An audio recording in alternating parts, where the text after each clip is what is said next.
Sejam bem-vindos a mais um episódio de Perfis da História, um podcast desenvolvido pelo PET História USP e que busca recuperar os acontecimentos e transformações do Departamento de História da Universidade de São Paulo através de relatos pessoais daqueles que já passaram e por ele passam até os dias de hoje.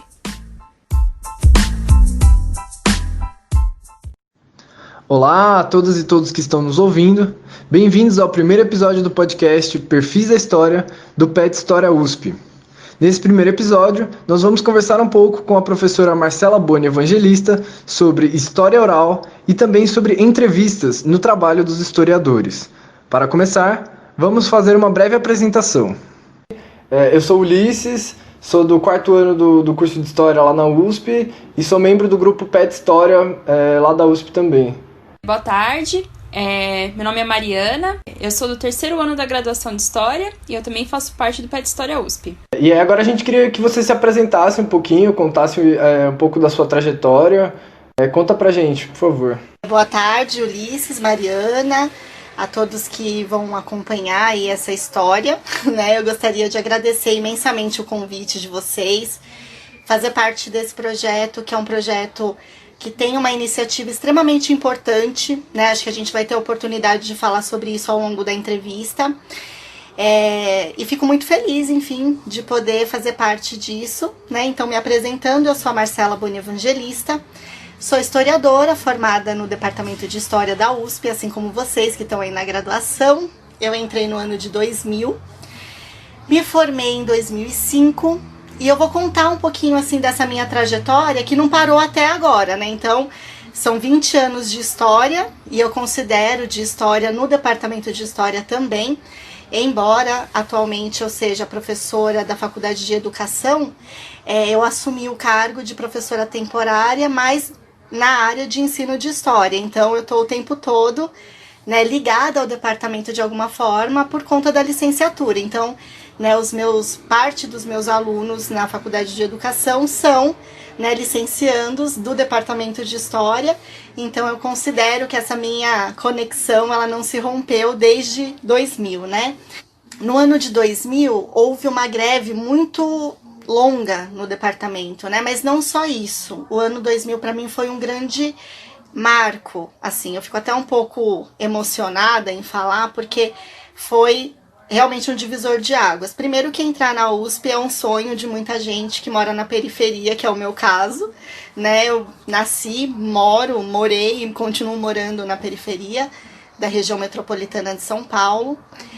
E no ano de 2000 eu tive uma perda muito significativa, né, na minha vida, que foi a morte do meu pai, que coincidiu com o meu primeiro dia de aula na faculdade. Então, para mim foi realmente super triste, super doloroso, mas eu considero até que a greve foi um ponto positivo para mim, porque foi o tempo de respirar, foi logo no início do ano, né? E, ao mesmo tempo, isso faz parte dessa minha história, porque explica um pouco, talvez, as minhas escolhas, né? Eu acho que a maioria das pessoas que entra na faculdade de História, elas têm como base a experiência do ensino médio, do fundamental também, mas eu acho que do ensino médio, do cursinho. Geralmente são pessoas que se identificam mais com a área de humanas, né? São pessoas que se encantam, né, pela história, por algum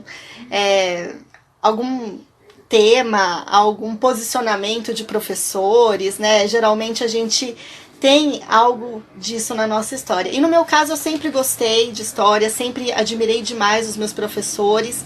E no cursinho, né, eu acho que coincide também com aquele momento de uma tomada de consciência talvez um pouco mais intensa, em que a história se mostra, né, como possibilidade de continuar reflexões e de produzir alguma coisa, mas eu tenho certeza, né, que salvo algumas exceções, a gente cai de paraquedas no departamento de história. Eu não sei vocês, mas é realmente assustador, no bom sentido, né, surpreendente, digamos assim. Porque gostar de história, gostar dos vários temas não é a mesma coisa que se dedicar, né, ao estudo da história, à pesquisa. E então para mim foi uma grande oportunidade, né? Eu fui a primeira pessoa da minha família a ingressar na universidade pública, né? Então foi uma grande conquista para mim, para minha família. Eu sou filha única, então nesse ano de 2000, quando eu entrei pro departamento de história, né, como graduanda, eu tive, né, esse turbilhão de emoções, né, de, enfim, ter feito algo que deu muitas alegrias para os meus pais, que sempre foram muito parceiros meus, e hoje minha mãe continua sendo, ainda bem, mas naquela época, né, eu tive essa baixa, né, tive essa perda, e que foi super, assim, importante, né, na minha vida e tal, inclusive porque eu e meu pai, a gente era muito próximo, e ele chegou a trabalhar uma época na reitoria, e ele me via, assim, ele me achava meio rebelde, né, e ele falava, quando você entrar lá na faculdade de História, aposto que você vai fazer parte daquele pessoal, tudo revolucionário e tudo mais, que é um pouco como... né, os estereótipos caracterizam o pessoal da Fefeleche, o pessoal da História, e eu, na verdade, quando cheguei, né, lá, assim, vi que era tudo muito encantador, e ao mesmo tempo, do ponto de vista dos estudos, era tudo muito diferente de tudo que eu já tinha visto, né, era uma sofisticação dos pensamentos, dos posicionamentos, ver aqueles professores ministrando suas aulas era realmente algo encantador, né.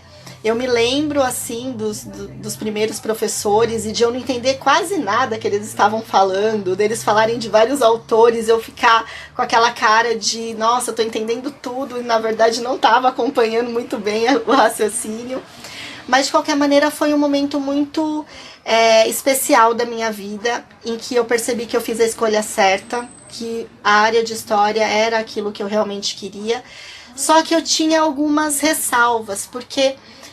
pelo menos no meu primeiro ano de graduação, eu tive a oportunidade de cursar disciplinas que eu acho que são a maior parte delas da grade, né, que continua sendo, né, das disciplinas iniciais, mas como o ano de 2000 foi essa turbulência também, que teve a ver com essa greve, eu lembro que teve essa turma, né, que eu entrei, que teve, por exemplo, História Medieval no primeiro ano, no primeiro semestre, que é uma disciplina que geralmente não faz parte, né, desse composto aí, dessa grade de disciplinas de primeiro ano. Então, assim, realmente foi uma coisa que estava fora, né, da normalidade ali. Então, eu considero que eu faria tudo de novo, assim, para aprender muito mais do que eu tive a oportunidade naquela ocasião. Mas o que eu percebi era que os estudos de história, né, principalmente o que a metodologia anunciava ali, era sempre voltado para um tipo de documentação que eu achava muito importante, talvez mais importante do que interessante, e que eu queria mais. Eu achava que aquela documentação oficial, né, escrita, extremamente importante, era muito bacana, mas não era aquilo que me trazia o sentimento de paixão, de pegar e me debruçar sobre, né, uma série documental de arquivo. Eu até tive a oportunidade de fazer uma disciplina na graduação em que a gente ia para o Arquivo do Estado, em que a gente fazia, né, usava aquele material para produzir alguma reflexão, algum projeto, que foi super bacana, mas ainda assim eu ficava com aquele sentimento de que,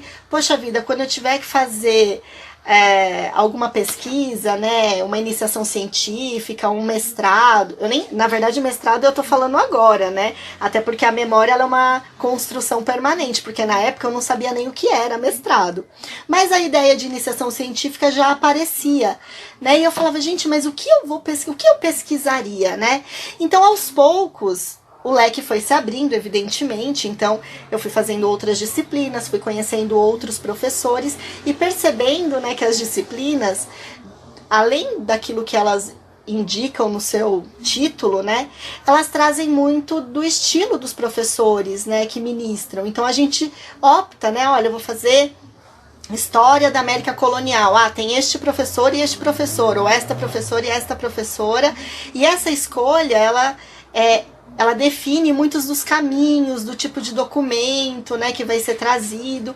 E isso a gente vai aprendendo ao longo do curso, né, como um todo, ao longo da graduação. Então, eu me sentia um pouco perdida, embora encantada, né, com tudo aquilo.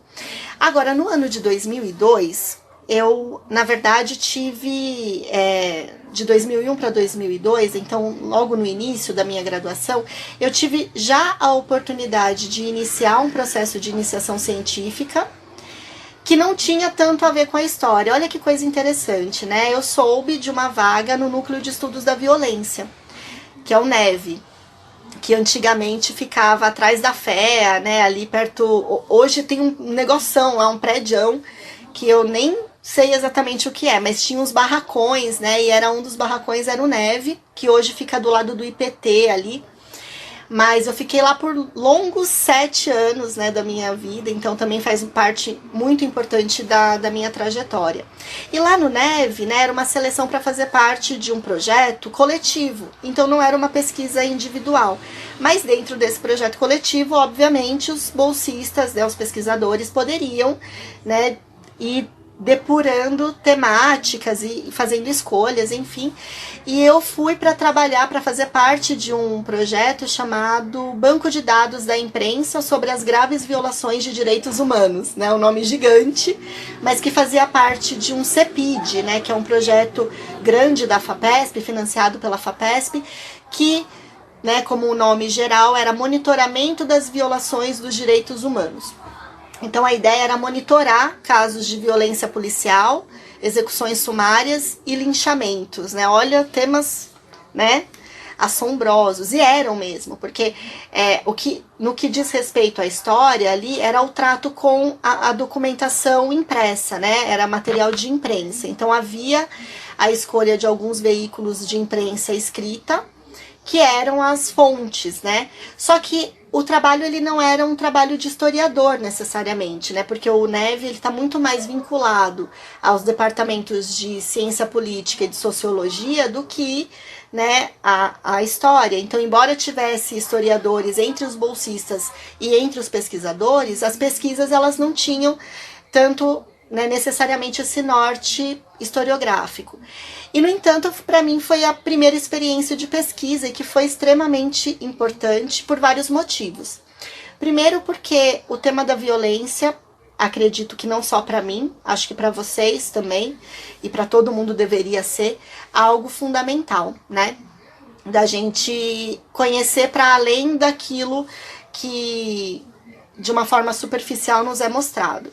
O fato de ser moradora da periferia e de ter, enfim, né, esse contato muito forte com pessoas que estão em situação de vulnerabilidade, portanto, que já foram vítimas de todas essas violações, me tornava ali, né, uma pesquisadora que me encontrava entendendo um papel social daquela pesquisa, do meu papel ali como pesquisadora. Então, né, quando a gente se debruçava sobre casos de violência policial que injustamente, né, vitimavam jovens da periferia, etc., eu me sentia parte daquilo e achava muito importante o que eu estava fazendo, né? Então, embora não fosse ainda um trabalho de pesquisa historiográfica, né, no nosso ambiente de formação, para mim foi uma grande escola e fundamental para tudo que eu escolhi na sequência, né? Como eu vou falar para vocês mais adiante. De qualquer maneira, na história eu continuava cursando as disciplinas, né?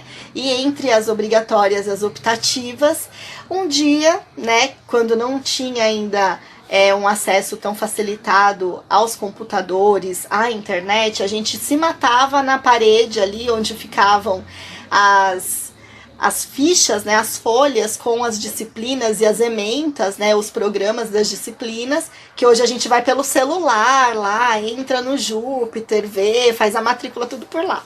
Na minha época ainda era tudo analógico, digamos assim, né, tinha que fazer tudo à mão. E tinha lá uma disciplina História da Cultura 1, que são essas disciplinas que podem abarcar, né, era uma optativa que podem abarcar diversas abordagens. E aí, quando eu comecei a ler aquele programa, tinha lá o termo história oral. Falei, nossa, o que será que é isso? Interessante, né? fui lendo assim o programa e ficando encantada, né? Porque como eu falei para vocês no início, embora eu sempre visse com muito encantamento, com muito respeito, toda aquela documentação que era mais tradicionalmente trabalhada, pelo menos nas disciplinas que eu tinha feito até então, eu sentia falta de gente, sabe assim? É claro que toda a documentação é produzida por pessoas e se refere a pessoas e que a gente, utilizando, né, nossos recursos de empatia e de criatividade também, a gente consegue, né, criar, imaginar e compreender temporalidades diversas, né? E isso faz parte do trabalho da historiadora, do historiador. No entanto, eu tinha essa ainda dificuldade, né? Não tinha essa vontade tão evidenciada, tão aflorada de trabalhar com esse tipo de documentação. Para vocês terem ideia, eu fazia trabalhos, né? Tem pessoas que se identificam muito com os ambientes de arquivo, de biblioteca, ou mesmo as salas de estudos, né? Que são, de fato, apropriadas, né, para o estudo. Vocês sabem onde que eu fazia trabalho, onde eu ficava estudando? Ali onde tem, sabe, as arvorezinhas, que agora tem um trailer, tem essas coisas. Então, eu ficava ali, eu fazia trabalho ali com os meus amigos. E, enfim, estudava muito ali. Então, assim, eu tinha essa coisa com gente, eu queria pessoas, né? E aí, quando eu vi essa coisa de história oral, eu falei, gente, é isso. Mas não sei se vou lá ver, né? Porque a gente pode na verdade, a gente pode não se identificar depois. De qualquer forma, foi no ano de 2002 que eu conheci o professor Sebe, né, como os alunos dele costumam chamá-lo, mas o nome completo dele é José Carlos Sebe Bon Meiri. Então, né, mas oficialmente é Meiri. Então, essa disciplina de História da Cultura era, na verdade, a disciplina de História Oral. Então, foi o meu primeiro contato, né, com esta modalidade, com essa metodologia, e foi, de fato, né, um divisor de águas e um portal que se abriu para mim em termos de possibilidades de estudos, de pesquisas. Foi a primeira vez que eu tirei 10 na faculdade, eu fiquei muito feliz também, e o que demonstra que eu mandei bem. Então eu acho que estava tudo entrando nos eixos. Muito interessante que você comentou bastante sobre a sua trajetória, né, de ter entrado no departamento em 2000. E pelo que a gente sabe, o Núcleo de Estudos de História Oral, lá do Departamento de História, ele surgiu entre 1991 e 1992, né? Então, já tinha um certo tempo que ele estava desenvolvendo atividades ali no departamento, né? Quando você entrou e depois quando você foi fazer essa disciplina. E aí a gente queria saber um pouquinho quais foram os principais professores que influenciaram na criação desse núcleo, né? Principalmente ali no departamento de História. A gente sabe que o debate de História Oral ele acontece no mundo, principalmente depois da Segunda Guerra Mundial. Aqui no Brasil ele chega nos anos 60 e nos anos 70, mas a gente percebe que a grande presença da História Oral ela vem a partir dos anos 2000, né? Então quais são os professores que principalmente influenciaram aí nesse desenvolvimento do núcleo? Então, o principal professor no departamento de História foi, de fato, o professor Meiri, né, o professor Sebe, e, na verdade, tem uma história, né, de como surgiu esse núcleo de pesquisa, que, inclusive, no departamento é um dos primeiros, né, depois foram surgindo outros laboratórios, e, na época, segundo, inclusive, o próprio professor Sebe, né, foram os alunos que começaram a incentivá-lo na criação desse grupo de pesquisa, né? Porque, como vocês falaram, a história oral ela tem ganho espaço, né?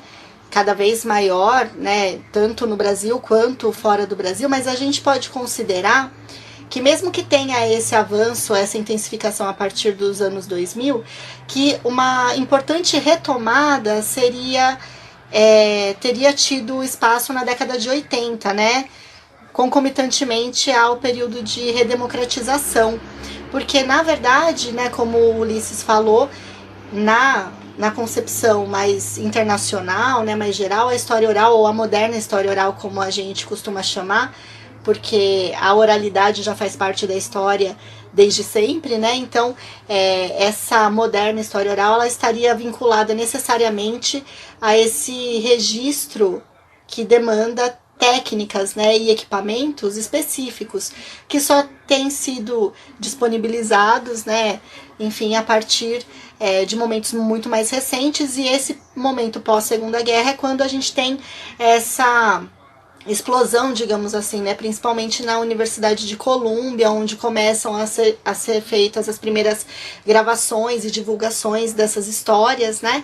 E no Brasil teve uma primeira iniciativa que foi em meio ao período da ditadura militar. Então é importante ressaltar que a história oral, ela não consegue se concretizar num ambiente antidemocrático. Então esse primeiro projeto, essa primeira iniciativa que foi feita, inclusive pelo CPDOC, que é vinculado à Fundação Getúlio Vargas, não teve muitos desdobramentos, digamos assim, no sentido de ampliar, né, o escopo das pesquisas. Porque, evidentemente, para você entrevistar quaisquer grupos, você teria uma série de restrições, né, no ambiente ditatorial. Então, a década de 80 já vai ter uma mudança importante, e logo depois, né, no início da década de 90, essas pesquisas elas começam a aumentar, tanto em termos de grupos que passam a ser visibilizados, que passam a ser estudados, quanto de pesquisadores que passam a se dedicar a essa metodologia, né? E vão surgindo grupos em vários lugares do Brasil. E no caso do nosso departamento, nesse início da década de 90, um pouco depois é fundada a Associação Brasileira de História Oral, que inclusive tem o professor Seb na USP, né, como um dos fundadores, mas envolvendo professores e pesquisadores de outras universidades. Muito interessante, Marcela, você ter apontado essa questão do surgimento do NEL, né? Mas ao mesmo tempo eu fico me perguntando como era vista a história oral na época da sua graduação, né? O NEL já tinha completado aí os seus 10 anos de surgimento, mas a gente sabe que às vezes poderia haver alguma resistência por parte de alguns professores, de alguns intelectuais e acadêmicos. Como que a história oral era tratada na academia enquanto você estava na graduação? Eu acho que é muito interessante a gente pensar, né, nesse processo de modo mais amplo, porque embora quando eu fiz a disciplina, né, em 2002, o NEL já tivesse 10 anos de história, já tivesse uma série de pesquisadores e pesquisas concluídas, eu percebi que no departamento era algo que estava acontecendo só naquela disciplina, né? Em nenhuma outra que eu cursei ao longo da graduação, eu vi nenhum tipo de debate ou de abordagem que lidasse, que tivesse essa preocupação com fontes orais ou mesmo com essa metodologia. E mesmo na disciplina de metodologia, né, que eu me lembrasse, embora se falasse sobre diferentes tipos de fontes, não havia um trato, né, mais minucioso em relação a fontes orais ou algo do tipo. Então, nesse sentido, eu percebi desde esse primeiro contato que a história oral era uma metodologia, era uma abordagem que não era tão popular, né, entre todos os historiadores ali do departamento. Foi perceptível que havia um grande interesse por parte dos estudantes, tanto que a disciplina estava cheia e tinha muita gente interessada. No entanto, né, aquilo não tinha um eco no departamento. E conforme eu fui me aproximando desse grupo de pesquisa, eu fui percebendo que, de fato, existia, né, uma resistência em relação a essa documentação, a todo o componente metodológico que implica, né, no trabalho de história oral, e que não era uma exclusividade do departamento de história, né, que era algo que acontecia em outros âmbitos também, mas que no departamento de história, sim, tinha essa marca, essa característica, né? Não era uma metodologia adotada por muitos dos professores e, portanto, acho que ao longo desse tempo, né, a partir do momento que eu me aproximo do NEL, eu vou acompanhando, e hoje eu acredito que, felizmente, nós temos muito mais abertura para esse tipo de utilização de métodos e de ferramentas, né? Mas naquela época ainda não. eu acredito que é um pouco nesse sentido. Não sei se havia algum tipo de embate mais claro, mais belicoso, né? Mas havia sim uma certa resistência em relação a essa metodologia. Professora, você estava falando sobre sua trajetória na graduação e sobre o professor Merri, que foi o seu orientador de mestrado, de doutorado, e eu gostaria de saber um pouco mais sobre essa relação entre vocês dois. Quais foram as influências que vocês tiveram, um sobre o outro, um pouquinho mais disso. Muito legal e muito importante essa pergunta, na verdade, porque é claro que é isso que, de alguma maneira, define a minha trajetória, né? Mas antes de falar especificamente da minha pesquisa de mestrado, eu acho interessante mencionar que naquele momento ainda da disciplina da graduação, a realização de um pré-projeto e de uma entrevista foi decisivo para que eu escolhesse essa metodologia para o futuro, mesmo que esse futuro ainda tivesse um pouco distante, né? Na ocasião, eu fiz uma entrevista com um jovem morador da periferia que tinha o objetivo de discutir as relações de violência e de resistência na periferia. E o que mais me chamou a atenção foi o quanto uma única entrevista era capaz de oferecer pontos para serem desdobrados, para se refletir sobre várias questões sociais e históricas.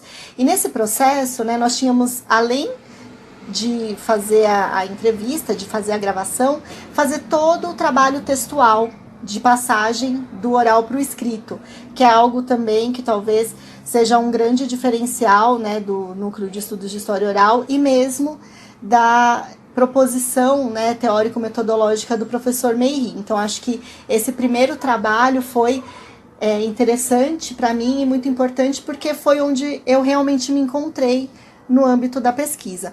No entanto, depois dessa experiência com essa disciplina, eu acabei não vendo mais nenhuma disciplina oferecida pelo professor Merri, e nem tampouco de história oral, e não sabia, né, das atividades do núcleo de estudos. Então eu acabei me distanciando, né, desse debate, e só retornei no ano de 2006, que foi quando houve uma chamada de estagiários voluntários, que era para que, né, houvesse alunos da graduação participando desse núcleo e fazendo uma espécie de trabalho de formação inicial. E foi aí que, quando eu soube, eu ainda estava, né, trabalhando nas pesquisas do Núcleo de Estudos da Violência. Então eu acabei me empolgando, me inscrevendo, sendo chamada e fazendo parte desse grupo de estagiários. Eu tinha acabado de me formar na graduação, era o ano de 2006, eu tinha me formado na graduação em 2005, e foi nesse momento que eu vi a possibilidade de desenvolver uma pesquisa de mestrado. Então, eu já tinha em vista usar a metodologia da história oral, e aí me faltava um tema. E, na verdade, não me faltava, eu já tinha em mente algo que misturava um pouco das minhas experiências de pesquisa. O fato de ser mulher e de gostar e me interessar pela história das mulheres também era uma questão que me colocava sempre como uma dúvida, um incômodo, que era o fato de não termos, também no departamento de História, disciplinas específicas voltadas para a história das mulheres e das relações de gênero, né? Na verdade, eu tive a oportunidade de fazer uma disciplina na pós-graduação com a professora Eni, mas ainda assim numa abordagem bastante específica. O que eu quero dizer é que eu tentei misturar tudo aquilo que me interessava do ponto de vista da pesquisa, tudo aquilo que eu achava que faltava também, que eu queria me aprofundar. Então, eu aproveitei essa minha experiência no Núcleo de Estudos da Violência, onde eu soube da existência de um grupo de mães, de internos da FEBEM, na época ainda era a FEBEM, e que fazia manifestações semanais na frente do Tribunal de Justiça de São Paulo, e achei incrível a história daquelas mulheres. E eu tinha amigas que eram da antropologia, que já tinham feito trabalhos de graduação, né, com esse grupo. E eu me interessei muito pela história dessas mulheres, porque como no NEV a gente trabalhava o material de imprensa, era muito nítido que as famílias das pessoas encarceradas, elas nunca eram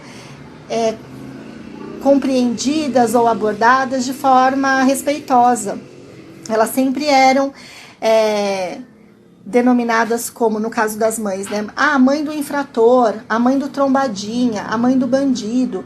E eram pessoas que nessas ocasiões, né, de reportagens, que evidentemente têm características muito específicas, e aqui não estou nem fazendo uma crítica, só estou ressaltando a particularidade dessa fonte, eram até pessoas entrevistadas pela imprensa, mas que na verdade tinham as suas falas recortadas e utilizadas ao bel prazer para compor muitas vezes, né, para afirmar alguma hipótese e para intensificar ainda mais a situação, né, de vulnerabilidade daquelas pessoas. Então aquilo, né, misturado com a minha história de vida, com as minhas experiências, com o meu olhar, né, que naquele momento eu já tinha essa relação com a pesquisa e com o tema da violência, dos direitos humanos, eu achei que poderia ser um caminho fazer o meu trabalho de mestrado com essas mulheres, entrevistar essas mulheres mães dos internos da FEBEM,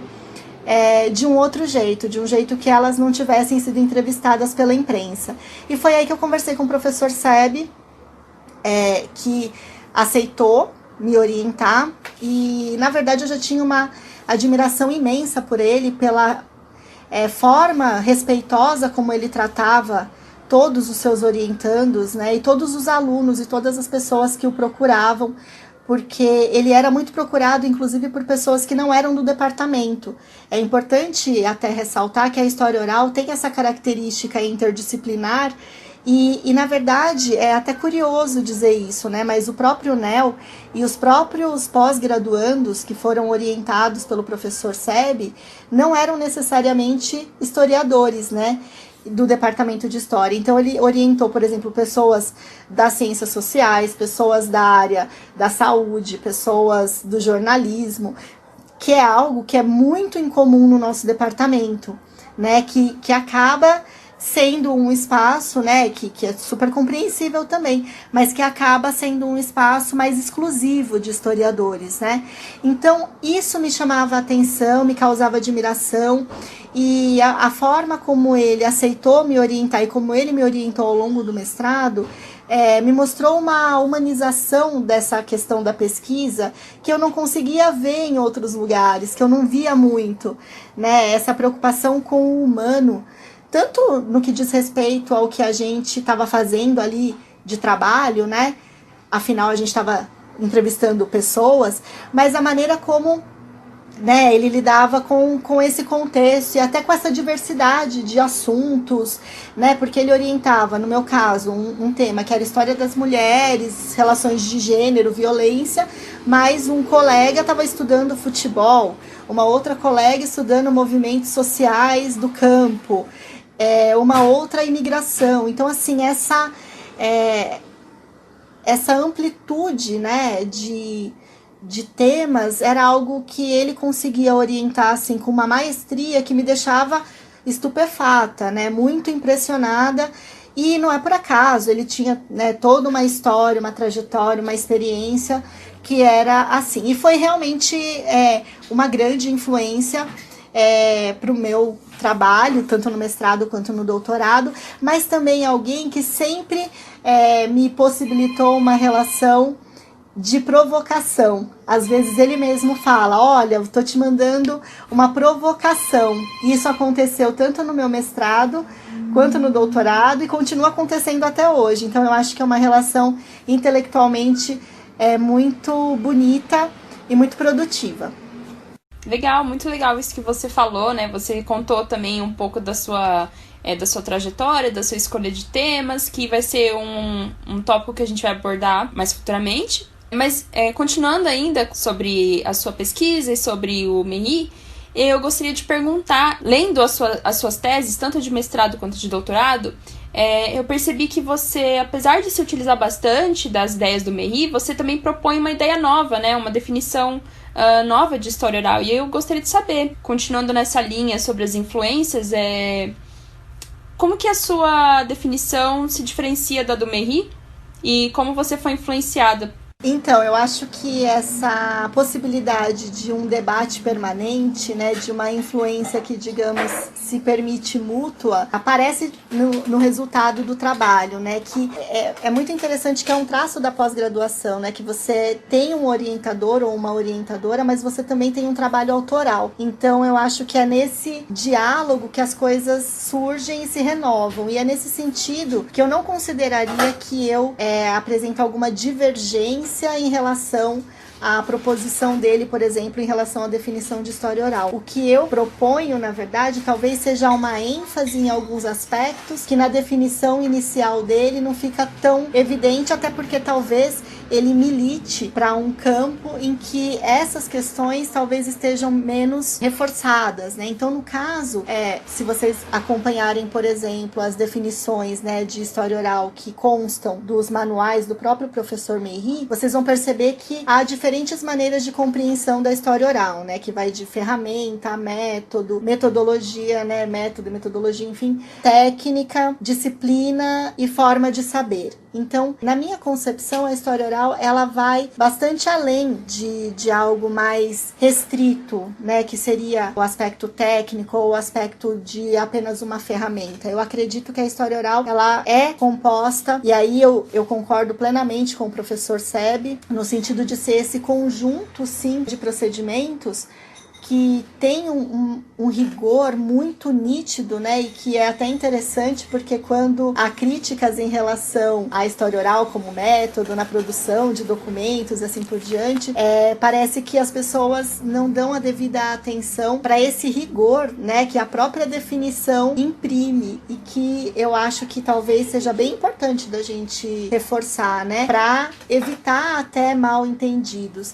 Mas no caso, talvez, onde a minha proposta se diferencie é na importância de se analisar esses documentos produzidos, porque o professor, ele coloca na sua definição que a análise posterior, ela pode ser uma escolha, e de fato sim, até porque há quem diga, né, e eu até acho que isso faz muito sentido, que o próprio trabalho de transposição do código oral para o escrito já é uma análise dessa fonte. Há pessoas que têm objetivos, por exemplo, de pesquisa, de formação e de montagem de bancos de história, para quem, por exemplo, a análise posterior não é uma necessidade. A gente pode ver, por exemplo, iniciativas como o próprio Museu da Pessoa, que não está no âmbito universitário, mas é bastante conhecido também como um espaço de utilização da história oral, mas que, assim, compõe os seus acervos e não necessariamente a partir dali, obrigatoriamente, faz análises a partir desses materiais, né? Então, eu acredito que a história oral, no âmbito da academia, que é onde eu desenvolvi os meus projetos, né, de mestrado e de doutorado, tem essa questão da análise como fundamental, né? Então, não é só a composição desse material, que é algo já extremamente importante, mas fazer esse desdobramento analítico e interpretativo das fontes. Então, eu acho que não chega a ser uma divergência, pelo contrário, eu acho que é um desdobramento e uma ênfase, talvez, em um dos aspectos que na primeira definição dele está como uma possibilidade, não como uma necessidade. Muito interessante. Eu gostei do modo que você colocou, que não é necessariamente uma divergência, mas sim um modo diferente, né, de se analisar. E falando justamente desses processos de pesquisa, eu gostaria de entrar mais nessa questão que você já tinha mencionado na sua resposta anterior, sobre justamente as suas entrevistas, né, quando você estava trabalhando com esse público, por exemplo, carcerário, e como você viu que o tratamento com eles era diferente e que, enfim, geralmente quando se faziam as perguntas para eles já eram perguntas já mais direcionadas, e como você buscou fazer uma coisa diferente disso, né? Então eu queria saber mais, de novo, sobre o seu mestrado, sobre o seu doutorado,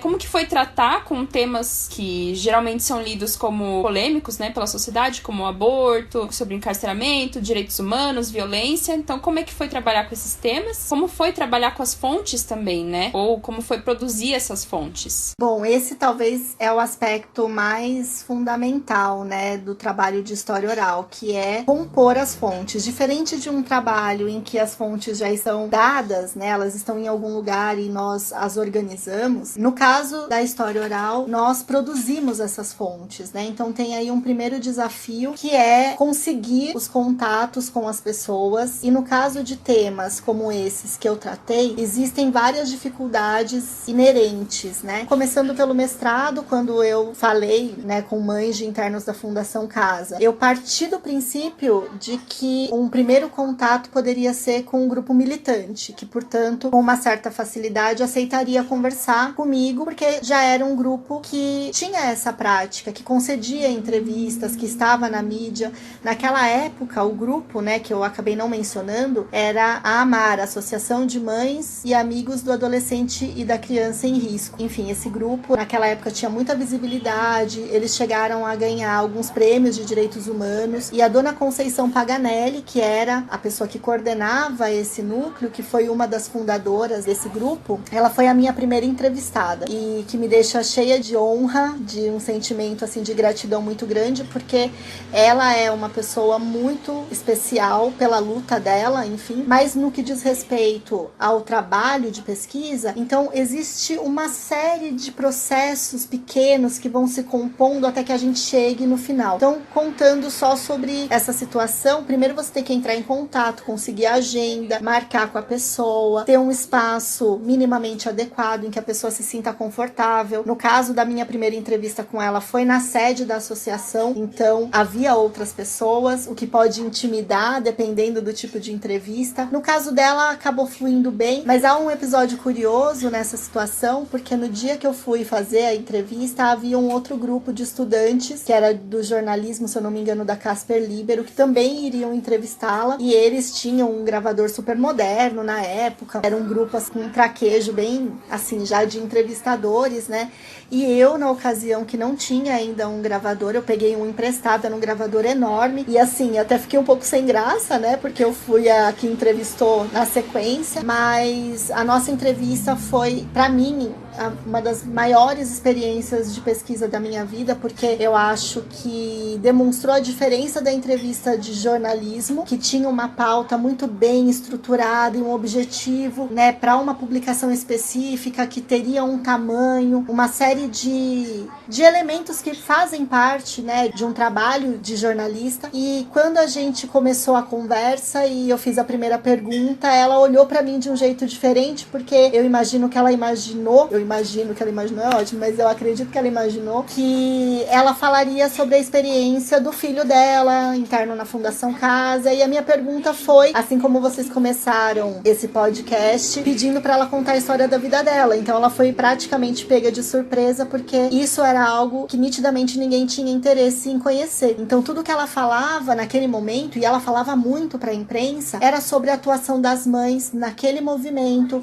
a atuação das mães naquele contexto, e ninguém perguntava de onde ela tinha vindo, como tinha sido a infância dela, como que todas essas coisas até que ela se tornasse uma mãe de um interno da Fundação Casa, o que ela já tinha vivido, o que ela gostaria de viver depois disso.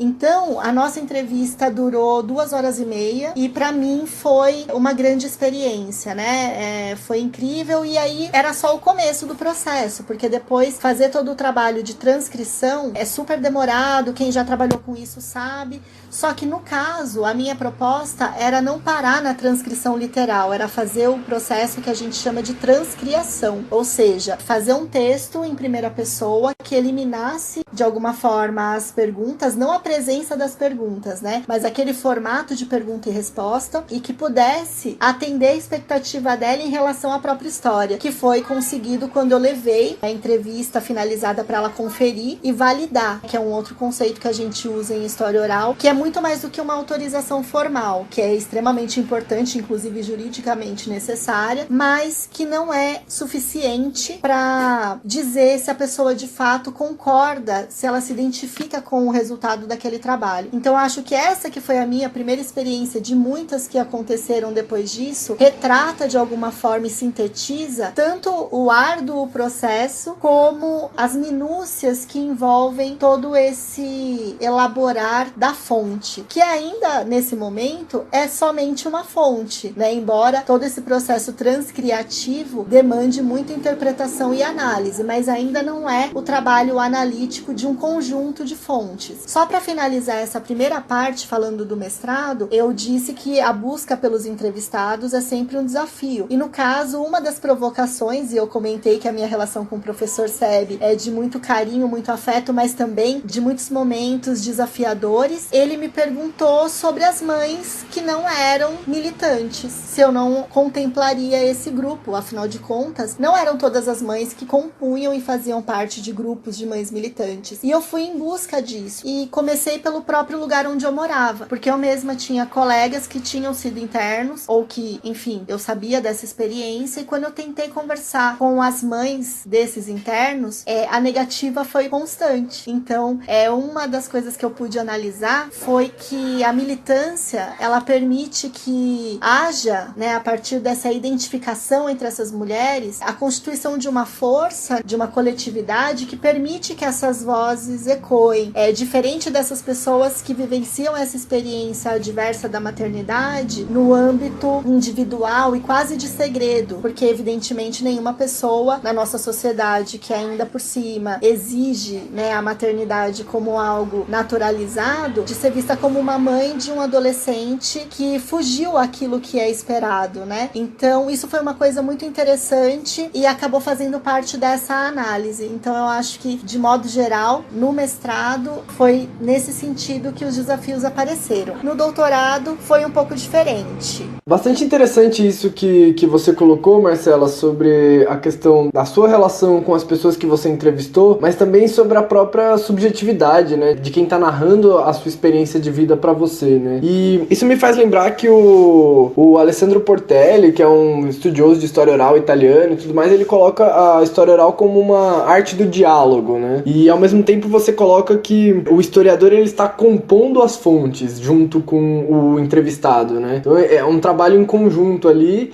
e depois, que é um momento diferente da análise, né? A análise também é importante, mas ela é feita pelo historiador em um outro momento, mas há uma composição de fonte ali em conjunto. E isso me faz pensar em várias questões que daria pra gente puxar disso, né? E até tem a ver um pouco com as posições de alguns historiadores com relação à história oral, que é a interferência da subjetividade e da memória do entrevistado no que ele tá relatando, né? A gente pode dizer que, por exemplo, nesse caso das mães que estão relatando a experiência dos filhos delas, a experiência delas e dos filhos, a subjetividade delas, o que elas estão sentindo, e ao mesmo tempo podemos dizer assim, alguns enganos de memória, delas acharem que aconteceu alguma coisa, delas se lembrarem de alguma maneira. Isso não acaba influenciando na fonte que o historiador vai trabalhar? O que você acha sobre isso? Bom, em primeiro lugar, eu acho que essa proposta do Portelli, né, de pensar a história oral como uma arte da escuta, é algo que sempre me encanta muito. Ele tem algumas ideias, ele tem alguns relatos pessoais das pesquisas que ele realizou, em que ele mostra, né, inclusive tem uma questão que eu sempre gosto de mencionar, que tem a ver com um termo que muitas vezes é utilizado para se falar sobre pesquisas que envolvem entrevistas e a história oral também, que é o termo de que a pesquisa dá voz aos grupos entrevistados, né? E não só o Portelli, mas nesse texto que o Ulisses menciona, ele comenta, né, o quanto, na verdade, quem dá voz a quem aí nesse processo é o movimento contrário, né? São os entrevistados que dão voz aos pesquisadores, que sem essas entrevistas, sem esses materiais, não poderiam realizar os seus projetos, as suas pesquisas, conquistar os seus títulos, escrever os seus artigos. Então eu acho que é muito interessante partir daí para pensar num conceito que é bastante trabalhado e bastante discutido pelo professor Meiri, que é o de colaboração, que é de pensar nesses entrevistados e entrevistadas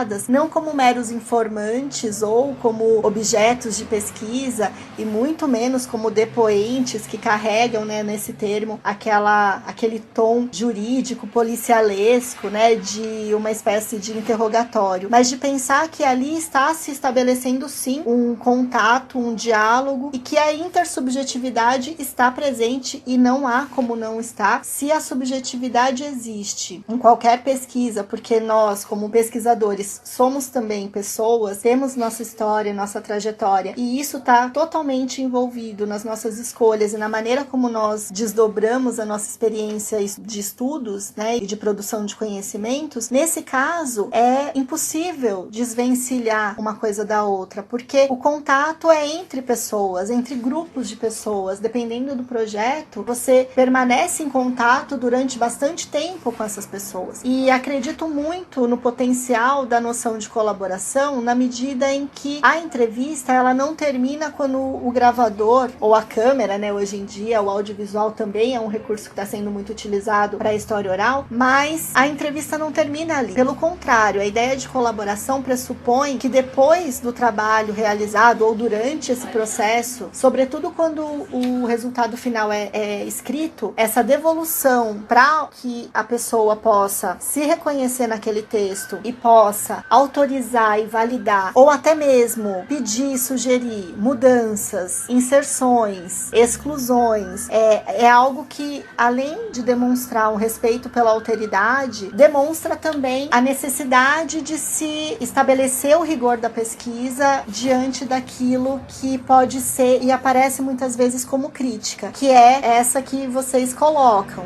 Mas você está produzindo esse documento e você está interferindo nele. Desde o momento que você propõe fazer um texto que não é fidedignamente a transposição exata do oral para o escrito, você estaria interferindo nesse texto, nesse registro, nesse documento. E aí, a resposta que eu gosto muito de dar, inclusive, é a de que eu vejo uma diferença muito grande entre a produção de um documento que acompanhe um outro documento. Então, acompanhar um áudio tendo a transcrição literal tem a ver até com a questão de acessibilidade. Se a gente pensar numa espécie de legenda ou mesmo de documentos que se complementem, isso faz sentido. Mas quando o produto final é um texto e o objetivo é que ali conste uma experiência, é muito mais do que o que está sendo dito palavra por palavra. E eu gosto muito de falar da experiência de adolescentes, e vocês não são mais adolescentes, mas estão mais perto da adolescência do que eu, certamente. Mas eu acho que todo mundo tem a experiência de traduzir músicas, né, de outras línguas para o português, e a gente fica muito decepcionado quando percebe que você não conseguiria cantar a mesma música na sua língua, simplesmente porque a tradução, ela demanda uma série de delicadas percepções para que você consiga transpor não apenas as palavras, né, de duas línguas, mas os sentidos implícitos nesse conjunto de palavras. Então, quando a gente fala dessa composição do documento e usa a transcriação como método, né, a gente está pensando na oralidade e na escrita como duas línguas, e que para serem processadas de uma para outra demandam a tradução. E a tradução, ela implica no uso de recursos que são específicos, por exemplo, da língua escrita. Se nós aqui nessa conversa estivéssemos fazendo de uma forma diferente, vocês mandando perguntas por escrito e eu escrevendo respostas, certamente a maneira como isso estaria organizado, inclusive porque a escrita permite que a gente vá, volte, apague, enfim, ou tente esclarecer melhor, né, o que foi dito, são situações muito diferentes. E eu acredito que a história oral, ela tem a ver justamente com aceitar a existência dessas subjetividades e aceitar também que esse documento, até por estar diretamente ligado à questão da memória, ele não pretende ser um retrato exato de um acontecimento, mas sim um ponto de vista, uma percepção, uma narrativa sobre uma experiência que foi vivenciada por uma determinada pessoa, mas que está sendo lembrada num outro contexto, e neste contexto existe esse diálogo, existe esta entrevista. E eu gosto de pensar no significado de entrevista, de estar olhando um para o outro. Até no início da nossa conversa, nós cogitamos a ideia de desligarmos as câmeras para melhorar a conexão, o que tornaria impossível a entrevista, porque aí eu vejo que vocês estão gostando do que eu tô falando e eu demonstro que eu tô gostando das perguntas e a gente sabe disso, mas o fato é que essas minúcias, esses detalhes, eles são imprescindíveis para que a gente entenda qual é o objetivo das pesquisas. E quando isso tudo fica explícito na pesquisa, então nos meus trabalhos isso ficou explícito, né? Que as entrevistas eram feitas dessa forma, que o trabalho textual tinha essas características. E tudo isso eu tô dizendo para chegar no meu trabalho de doutorado, cujo tema, o aborto, é um tema que exige uma série de cuidados que são passíveis, né, de mostrar que a transcriação, neste caso, é essencial. E do que eu tô falando nesse caso, né? O aborto no Brasil, todo mundo sabe, é ainda considerado um crime. Portanto, as pessoas que aceitam contar suas histórias, elas estão se expondo a riscos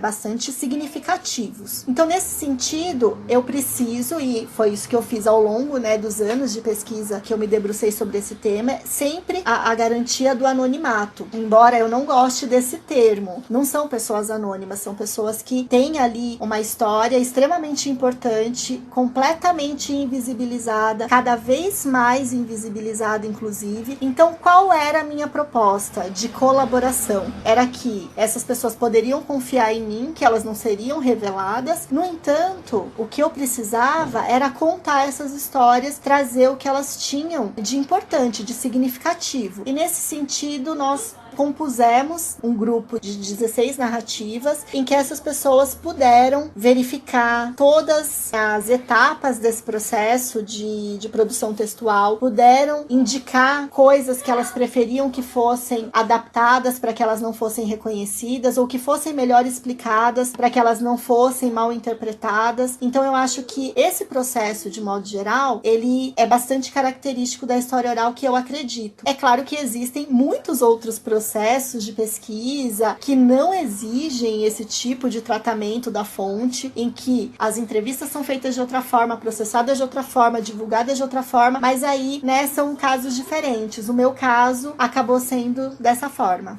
Acho muito interessante que você coloque dessa forma, porque eu acho que marca bastante também um rigor e um compromisso com o que está sendo feito, né? É um compromisso tanto com a questão de pesquisa e ao mesmo tempo um compromisso com a pessoa com quem você está se relacionando, com o assunto do qual você está tratando, que muitas vezes, como você comentou, são assuntos muito sérios. E isso me fez lembrar, só a título de comentário, sobre a outra colocação do Portelli, de que eu achei essa fantástica. Pra mim, eu acho que é um guia para quem vai trabalhar com história oral, de que a história oral, ela permite a entrada da história privada na grande história, né, na história do mundo universal, na história com H maiúsculo, ao mesmo tempo em que ela permite que a pessoa se sinta parte dessa história, né? As pessoas comuns, as pessoas que estão vivendo essas situações no cotidiano, que muitas vezes são de situações de experiências de sofrimento, como você estava relatando, ou de julgamento social, digamos assim, né? Ou abandono, diversas situações. Essa pessoa, ela também faz parte de uma história, ela também é parte de uma coisa que pode ser compreendida, sabe? Eu acho que isso é uma das maiores possibilidades da história oral, né? Eu acho que isso é bastante importante. Eu acho que quando a gente para pensar nessa observação que você fez a respeito dessas histórias com H minúsculo, né, que trazem a vida privada e o cotidiano, fazerem parte da história que a gente conhece com H maiúsculo, me faz pensar lá no meu início de graduação, em que eu estava encantada com a história com H maiúsculo, mas ela só me faria sentido quando eu percebesse que essas outras histórias também pudessem fazer parte. E eu acho que a minha luta constante é a de que as pessoas compreendam que elas fazem parte da história, porque isso tem a ver com uma série de outras questões que fazem parte da nossa formação desde o ensino básico, né? Por quê? Porque a gente aprende na escola que a história não é a nossa história, que a história é a história dos grandes personagens, a história dos grandes acontecimentos, e mesmo que hoje isso esteja bastante em discussão, infelizmente, ainda é a percepção majoritária. Então, para mim, é um esforço e, na verdade, um compromisso de demonstrar, né, o quanto, sim, todas essas histórias fazem parte desse processo, e isso, inclusive, aparece muito nos momentos em que a gente se aproxima das pessoas e pede para fazer uma entrevista. É muito comum ouvir: nossa, mas eu o que a minha vida tem de importante, o que eu tenho para dizer, né? E quando essas pessoas veem o resultado dos trabalhos, no caso do meu trabalho com as mães dos internos da Fundação Casa, depois eu consegui publicar o trabalho como e-book e fiz até algumas tiragens impressas e enviei para elas. E quando elas viram as histórias delas compondo um livro, foi muito interessante, porque elas perceberam que, de fato, aquilo é importante para a história. É claro que era possível saber da existência dessas mulheres e do sofrimento delas a partir do material da imprensa, a partir de relatórios da Fundação Casa, a partir de iconografia ou de vários outros tipos de fontes, mas eu acredito que esse, em particular, traz, de alguma forma, o ponto de vista dessas pessoas a respeito dessa experiência e desse contexto histórico. É claro que existe a interferência, né, como algumas pessoas chamam, do pesquisador e da pesquisadora, como existe no trabalho com qualquer tipo de documento. Afinal, a nossa interpretação, ela vem depois, né, como vocês mesmos falaram. Então, só queria comentar isso porque eu acho que é bem importante e acho que é um papel da história oral.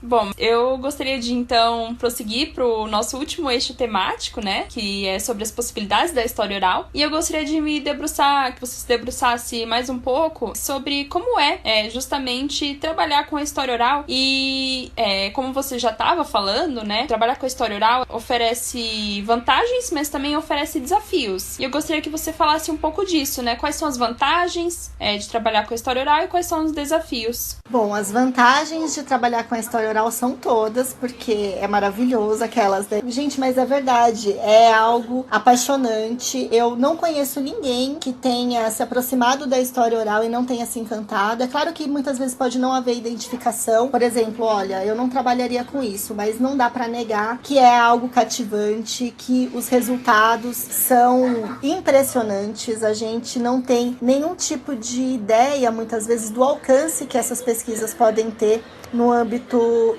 social. E vou contar muito rapidinho uma experiência que eu tive recentemente. Eu tenho uma amiga que tem um irmão que foi privado de liberdade por um tempo, não é adolescente, já um adulto, e ela tá desempregada, enfim, tá vivendo esse momento que nós estamos vendo muito bem, né? E ela falou, olha, me empresta algum livro aí, não sei o quê. E, na verdade, ela pediu pra minha mãe falou, lê o livro da Marcela, não sei o quê, você já viu? Vou ler. Aí, pensa numa pessoa que chorou. Ela me agradeceu tanto, ela falou, agora, além do seu livro, eu me senti contemplada. Eu vi que realmente tem outras pessoas que passam por isso, que não é porque você tem um familiar que se envolveu com algum ato infracional, que essa pessoa não presta, ou que ela pode ser exterminada da sociedade, ou que a família inteira deve ser considerada como pária, enfim, não deve ter credibilidade, não deve ter respeito. Foi tão bonito, e a gente é amiga, eu conheço ela desde quando ela nasceu, ela é mais nova que eu, e esse foi um momento de pensar, nossa, meu trabalho chegou onde eu queria que ele chegasse, que não era na estante da biblioteca. E aí eu mandei o print pro SEB e ele me respondeu com uma única frase. Ele falou, eu não te falei que as histórias importam? Então eu acho que isso define o que é a vantagem de se trabalhar com história oral. É você saber que apesar de todas as críticas, todas as dificuldades, todo o trabalho cansativo, o resultado, ele pode de fato ser transformador, mesmo que não seja de uma forma ampla, né? Ele consegue mobilizar. E uma outra experiência que foi muito interessante, ainda pensando nessa publicação do meu trabalho de mestrado, eu fui convidada a ir numa escola aqui perto da minha casa, num conjunto habitacional em Carapicuíba, para uma semana do livro. E a professora me chamou porque eu era a única pessoa que eles poderiam conhecer que mora na mesma rua, mora no mesmo bairro e que escreveu um livro, né? Então, nossa, que diferente. E ainda sobre um assunto que tinha alunos lá em LA, ou que tinham tido esse tipo de experiência. Gente, foi tão emocionante. Eles tinham feito até um banner com um negócio, eles tinham lido as histórias, eles tinham um monte de perguntas. Eles eram adolescentes que tinham lido aquilo e visto que aquilo podia ser um livro que fala da história das pessoas que eles conhecem, que eles são. Então eu acho que essas coisas são gratificantes. Agora, há muitas dificuldades, desafios, e por mais que eu fale da história oral com todo amor e carinho, é evidente que eu acho que nós temos muitos passos ainda a serem dados. Eu acho que uma das grandes questões nesse momento é pensar eticamente, metodologicamente, a utilização do audiovisual, por exemplo. Eu acho que é pensar também na diversidade de temas que precisam ser abordados e como eles podem e devem ser abordados, porque esse é um outro tópico que também acaba sendo motivo de bastante discussão, né? Que são trabalhos que se voltam para um período histórico, né? Que é relativamente recente, seja denominado como história do tempo presente ou história imediata. O fato é que não é um método que é passível de se utilizar para pesquisas de temporalidades mais remotas. Então aí existe uma certa limitação, se bem que isso pode ser relativizado quando a gente fala da tradição oral, né? Pensar em sociedades ágrafas, enfim, são muitos os desafios. É evidente que muito debate está por vir e isso é maravilhoso, isso é sensacional. Aliás, por falar em debates, em desafios, e eu comentei que o professor Seb sempre me trazia provocações para as pesquisas. Quando da minha pesquisa sobre o aborto, eu lembro que uma das questões que foi determinante até para muitas escolhas e muitas reflexões foi quando ele me perguntou: tá, mas e os homens? Eles não vão entrar na sua pesquisa? Porque um homem não pode dar a sua opinião, etc. Enfim, aí depois, num outro dia eu conto pra vocês no que isso se desdobrou. Mas pra dizer o seguinte, eu acho que por fim, né, mas não por fim dessa pergunta, tá? Eu acho que é importante pensar que a história oral é talvez um recurso bastante interessante para tratar de temáticas que outras modalidades talvez tivessem mais dificuldades, tanto pela escassez de fontes, quanto pela restrição dos pontos de vista aos quais a gente teria acesso, né? Então, por exemplo, o aborto é uma realidade histórica desde todos os tempos. Mas a gente, por exemplo, não tem um trabalho de longo alcance sobre a história do aborto no Brasil, por exemplo, né? Por quê? Imaginem a documentação que vai trazer isso, se é que ela existe. Enfim, só pra gente ir pontuando alguns detalhes, né? Eu preciso ser sincero que em diversos momentos da sua fala eu me arrepiei aqui. Eu sou muito entusiasta da história oral, eu gosto bastante. Acho que depois que eu comecei a conhecer, e aí recomendo pra quem tá assistindo, né, que conheçam a história oral justamente porque ela permite muitos debates, né? A gente falou de subjetividade, a gente falou de memória, a gente falou de fonte, a gente falou de história do tempo presente, sociedades ágrafas e tudo mais. Então, eu acho que é uma das vantagens, pelo menos um dos desafios que eu gosto bastante, né, é justamente essa diversidade de coisas que dá pra você tratar com a história oral. Infelizmente, a gente tá se encaminhando pro final da nossa entrevista, mas antes, e eu acho que você já tocou nesse assunto de diversas maneiras, né? Eu queria fazer uma pergunta aqui sobre uma questão que você aponta no seu doutorado, que é a possibilidade que a história oral nos dá de pular os muros da universidade, né? Acho que você acabou de salientar a importância disso, né? Desse contato com as escolas, desse contato com as pessoas que fazem parte dessas realidades com as quais você está lidando. Mas eu acho que nesse momento que a gente vive, de certo ataque às universidades públicas, de restrição de bolsas, de pesquisa, em que se torna cada vez mais necessário que a universidade dialogue mais com a sociedade, como que você acha que a história oral pode ajudar nesse caminho? A história oral, ela seria uma forma de fazer uma história pública também? Você pode comentar um pouquinho disso pra gente? Bom, eu acho que a história pública, né, a discussão sobre história pública que eu tenho muito carinho, né, porque a primeira vez que eu ouvi sobre isso foi justamente no NEL, foi o professor Seb falando pra gente sobre a importância de que os trabalhos que nós fazíamos naquela ocasião, um grupo imenso com pesquisas das mais variadas temáticas, era de que nós conseguíssemos vislumbrar possibilidades de proposição de políticas públicas a partir dos nossos trabalhos. E eu acredito que a história pública, ela tem a ver com uma série de questões, né, que eu acho que aqui não é o espaço para aprofundamento, mas é desde contar com uma participação maior dos públicos na produção dos conhecimentos, como garantir o acesso público cada vez maior dessa produção de conhecimentos que é feita no âmbito da academia. Então eu acredito que a história oral, ela está intrinsecamente envolvida com a história pública, porque a maior parte, né, dos trabalhos, pelo menos que eu conheço, tem algum tipo de comprometimento com questões de relevo social e que, portanto, né, partem normalmente de grupos que fazem parte desses grupos que não são tão visibilizados pelo que a gente poderia chamar de história oficial, e nesse sentido a história história oral traz esse público para produzir o conhecimento, mas existe um outro desafio que também é muito debatido no âmbito do NEL e que eu acho que é importante a gente ressaltar e que tem tudo a ver com isso que vocês falaram, que é justamente a importância da devolução pública dos resultados dos trabalhos. E essa devolução pública pensando num público amplo, num público não especializado, num público não acadêmico. Isso não significa que a gente não tenha que valorizar o rigor da pesquisa, ou mesmo todas aquelas características que nos fizeram nos apaixonar pela história, pela academia, pelos estudos, né? Eu acredito que não se trata disso, mas se trata de humanizar a pesquisa, porque muitas vezes a gente pega um texto e a gente lê aquele texto como sendo um objeto, e não como sendo algo que foi produzido por uma pessoa que tem toda uma história e que essa história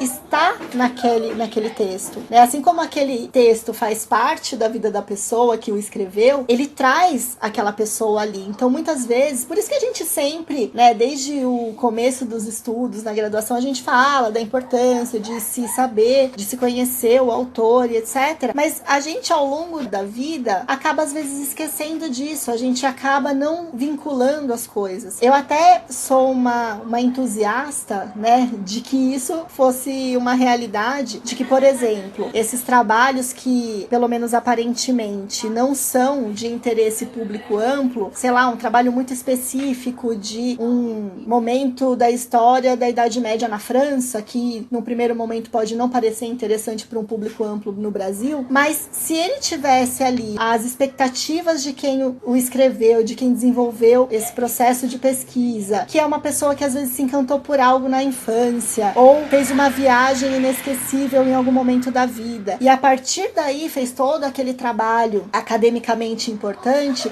eu acho que isso transformaria essa produção e tornaria ela mais atraente, mais cativante, mais palatável para as pessoas que não são público especializado. É claro que tem gente que pode dizer, mas ninguém está querendo que isso seja para um público amplo. E aí a gente precisa, inclusive, respeitar as pessoas que têm essa percepção. Mas no caso da história pública, no caso da história oral, eu acho que o objetivo é justamente o inverso. É de que as próprias pessoas saibam que quem compôs aquele trabalho também é uma pessoa que teve uma história, né? Então, a maioria dos trabalhos de história oral, por exemplo, são introduzidos pela história do projeto, em que o pesquisador se coloca, conta quais foram os seus desafios, quais foram as suas conquistas, o que mudou desde o início do projeto, o que não foi possível concretizar, e isso demonstra que a produção de conhecimentos não é algo tão duro, né? Que é algo que faz parte de um contexto maior. Por exemplo, gente, nesse momento de pandemia, quem está desenvolvendo pesquisa, quem está defendendo tese, tá tudo diferente. Isso vai fazer parte de tudo que está sendo produzido nesse momento. E se a gente não considerar essas especificidades e as subjetividades que estão envolvidas aí, a gente perde a chance de aproximar esses conhecimentos. Então, quando a gente fala, e vocês falaram muito bem, desse momento de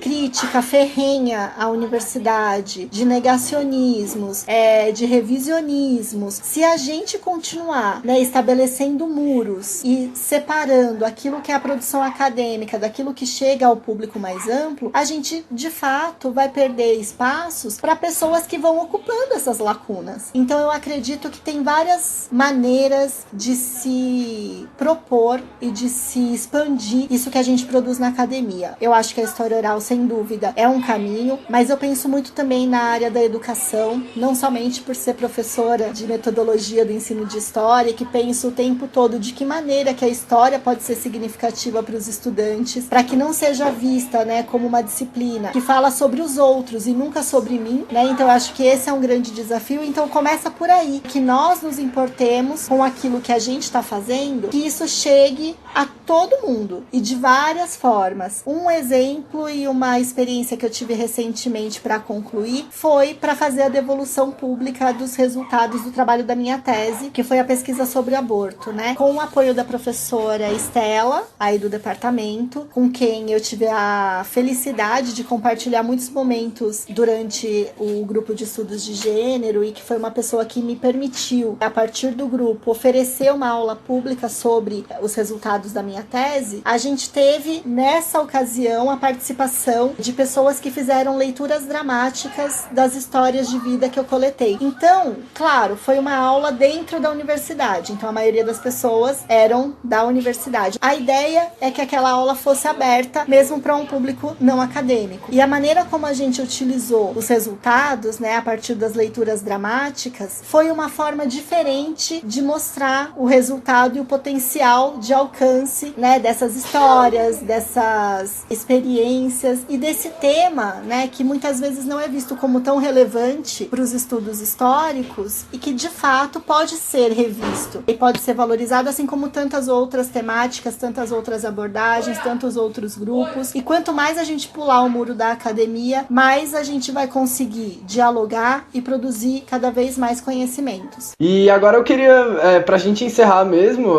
perguntar algumas recomendações, algumas dicas, principalmente dicas culturais pro pessoal agora na quarentena, né? Que podem ser tanto leituras ou filmes, séries, alguma coisa que você tenha acompanhado, que você acha que talvez se relacione com o debate. E também para você comentar um pouquinho das atividades do NEL hoje em dia, como que a gente pode fazer para conhecer, como acompanhar, talvez em redes sociais, por enquanto, né? Mas depois também quais são as atividades que vocês fazem normalmente. Bom, então, concluindo aqui, agradecendo mais uma vez, vocês são muito queridos e o projeto que ele tem, assim, muitos desdobramentos, eu vou acompanhar com muita alegria e eu espero de fato ter contribuído. Acho que na leitura do pré-projeto de vocês, que vocês tiveram a generosidade de enviar para que eu entendesse a proposta, vocês têm lá, né, essa prerrogativa de ampliar a discussão, de valorizar a perspectiva da extensão na universidade, o que eu acho fantástico e fiquei super emocionada de saber que essa iniciativa está sendo colocada em prática, então vida longa ao projeto. Bom, em relação ao NEL, nós desde 2014 temos tentado retomar uma proposta de oferta de atividades formativas, porque como não existe uma disciplina específica de história oral oferecida no departamento, a gente sempre foi muito procurado por estudantes, né, interessados na metodologia. Então, desde 2014, a gente tem tentado, e eu reforço, né, na questão da tentativa, porque felizmente, cada vez mais os pesquisadores e as pesquisadoras do núcleo têm ingressado como docentes em universidades federais pelo Brasil afora. Então, eu fui a única que sobrei, e estou muito feliz de ter ficado, né? Eu sou a única que continua em São Paulo como docente da USP, e a questão do tempo é sempre muito complicada. Então, a gente conseguia dividir as tarefas, né, entre os pesquisadores. Então, desde o ano passado, a gente não conseguiu oferecer novamente de forma aberta esse curso de formação, mas talvez a atividade mais importante que nós realizamos e oferecemos, que geralmente atende bastante os estudantes da graduação de História e também de outros cursos, mas acaba atraindo também pessoas de fora da universidade. Então é uma iniciativa muito legal. Mas nesse momento, eu e o professor Seb, a gente está fazendo um projeto bem parecido com o de vocês, que eu já estou contando aqui como um spoiler, em primeira mão, que na verdade o professor, né, junto com a chefia do departamento e o pessoal da revista Epígrafe, iniciaram uma proposta de projeto de memória do departamento de História, fazendo entrevistas, olha só, com os professores aposentados do departamento, pensando nas várias gerações e trazendo a perspectiva de história de vida, porque, obviamente, muitas entrevistas já foram feitas com esses professores em diversos momentos, mas a ideia era de que a gente tivesse, né, esse papel, já que o NEL, que é um núcleo que está lá no departamento desde 92, pudesse contribuir com essa produção desse acervo, pensando de uma forma metodologicamente estruturada, né, com as redes de entrevistados, pensando nas questões de gênero, os professores e as suas linhas de pesquisa, enfim. Então, junto com o professor Seb, a gente tem feito um trabalho de formação com os estudantes que são responsáveis pela revista Epígrafe, então tem sido algo bastante interessante, tem sido feito remotamente, o que também é uma novidade, né, pra gente, e eu espero que a partir do retorno à normalidade, que a gente não sabe exatamente quando será, que a gente possa possa novamente oferecer esses cursos de formação. Existem ideias e propostas de que a gente possa fazê-lo de forma remota, né, também. E aí, em relação às dicas, eu acho que a gente está vivendo um momento de uma proliferação de produções, né, das mais diversas, e eu tô achando isso muito interessante. No entanto, eu tô muito interessada em pensar o que virá depois. Vou dizer por quê. Agora, tem uma série de lives acontecendo, né? Sobre vários assuntos. E tá sendo muito interessante. Eu acho que vale muito a pena a gente acompanhar essas discussões. Por exemplo, eu acompanhei recentemente uma da revista de História, que foi com o professor Alambert, que eu achei que foi bem legal. Eu acho que teve uma com o professor Rafael essa semana, né? Então eu acho que é um canal, e essas lives, pra quem gosta de história, eu acho que é bem bacana, e é uma forma dos públicos que não são especializados acompanharem, né, o que está acontecendo no âmbito do departamento. Mas eu acho que a gente também tem iniciativas assim que são bastante diversificadas. Por exemplo, vou dar uma dica que é de uma estudante da pós-graduação aí do departamento, que é a Thaís. Ela tem um trabalho interessante que começou com um blog, mas se chama Mulheres Viajantes. Não sei se vocês conhecem a Thaís, mas ela começou a reunir relatos de mulheres que viajam sozinhas, e o trabalho dela é sobre também uma mulher viajante, mas se eu não me engano no século XIX, então o trabalho de pesquisa é outro, mas ela também oferece algumas lives discutindo questões relacionadas a isso, né? Por exemplo, a última live que aconteceu nesse canal dela foi sobre a importância das escritas, né? Da escrita pessoal. No caso, ela estava falando da escrita das mulheres, principalmente, enfim. Uma coisa que também é meio spoiler, mas em breve vocês já vão ter conhecimento, acho que até antes desse podcast ir a público, mas a gente do NEL, né, que hoje é uma rede que envolve pesquisadores do Brasil todo. Se eu não me engano, na semana que vem a gente vai lançar um aplicativo. Olha como a gente é tecnológico. Um aplicativo em que, enfim, além de ter ali os caminhos para algumas formações na área de história oral e das temáticas correlatas, também vai ser um espaço de realização de entrevistas para as pessoas que nesse momento da quarentena e da pandemia estão precisando e querendo contar suas histórias. Então, vai ser uma forma de abrir esses canais para realização de entrevistas, mas também para produção de diários, de relatos que as pessoas vão poder fazer a partir desse aplicativo, e que num próximo momento podem ser materiais de pesquisa, tanto para nós quanto para outros pesquisadores. Então, já vai ficar como dica também ter o aplicativo, acessar esses materiais, produzir o seu próprio relato, o seu próprio diário durante esse momento da pandemia, que certamente vai trazer uma série de novas questões para nossa história estudar. Eu acho que é isso. Tem um monte de dicas, né? Mas aí eu também queria saber de vocês, quais as dicas que vocês estão dando para as pessoas. Bom, vamos lá. Eu fui pego um pouco de surpresa. Opa, meu microfone estava desligado, desculpa. Foi pego um pouco de surpresa, porque de fato a gente não pensou que quem tá conversando aqui também teria que dar dicas. Acho que a Marcela apontou uma coisa bem legal. E aí eu tô olhando aqui, eu vou dar algumas dicas, então, não sei. Eu vou dar uma dica que é uma que tá bem visível aqui pra mim no meu quarto. Acho que depois a gente pode editar essa parte, mas enfim. Vou dar a dica do quadrinho Persépolis, da Marjane Satrapi, que é um quadrinho que trata sobre a trajetória de vida, né? Eu acho que tem aí toda uma questão de memória muito interessante. A trajetória de vida de uma menina, né? Ela é uma adolescente no Irã, e aí ela vai acompanhar o processo da Revolução Iraniana, depois a guerra com o Iraque, depois ela vai acabar indo estudar na Áustria e tudo mais, e depois volta pro país dela. Então, por meio da história em quadrinhos, a gente acompanha a trajetória de vida dela, né? E depois ela vai escrever a história em quadrinhos dela. E eu acho que é muito interessante para pensar algumas questões com relação à memória, a como tratar e como exibir memórias pessoais num ambiente público, o que fica de privado e o que fica de público nesse debate. E também sobre a questão que a gente tratou aqui na nossa conversa, que é sobre histórias individuais dentro de uma história maior, né? Dentro de uma história global, do século XX e tudo mais. Então, a minha recomendação hoje é Persépolis. E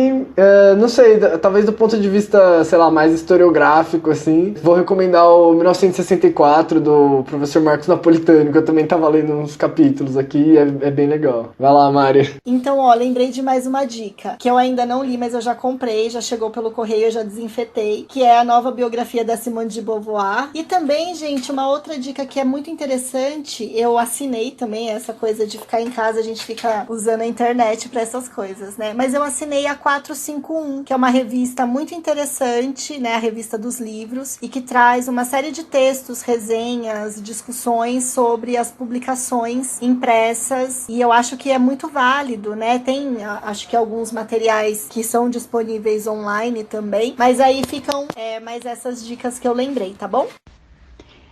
Para as recomendações, eu gostaria de indicar uma série chamada Gentleman Jack, que é uma série da HBO.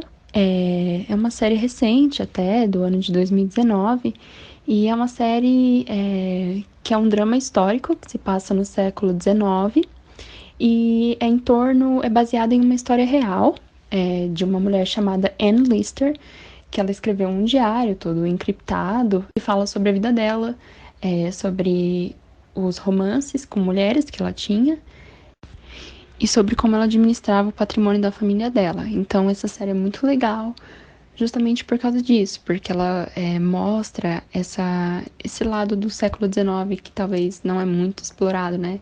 Da Anne Lister, que é essa mulher que se destaca, né, nesse cenário da Inglaterra do século XIX.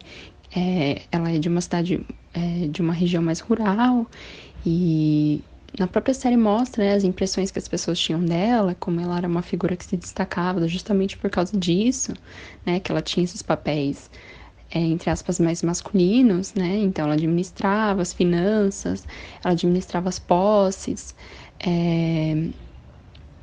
e, enfim, é muito interessante nesse sentido. Eu super recomendo. Posso dar mais uma dica também, rapidinho? A Marcela também comentou das entrevistas que a revista de história tem feito no Instagram. Acho que, primeiramente, recomendar o Instagram da revista de história, que a gente vai tentar colocar aqui na página do podcast em algum lugar. E também o Instagram do PET, onde a gente está relatando um pouco das nossas atividades durante a quarentena. E também é de outros PETs que a gente tem contato e tudo mais. Que é sempre bom vocês acompanharem o que a gente tem feito, quando vai sair podcast novo e tudo mais. Então, são essas recomendações também.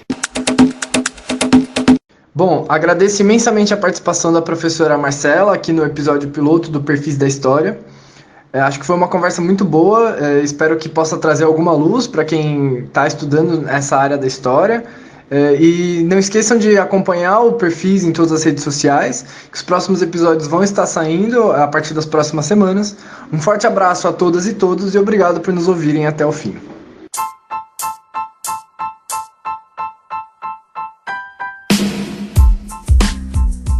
Bem, pessoal, por hoje é só. Muito obrigada por terem ouvido até aqui e não se esqueçam de acompanhar as nossas páginas nas redes sociais. Um abraço e fiquem ligados em mais episódios de Perfis da História.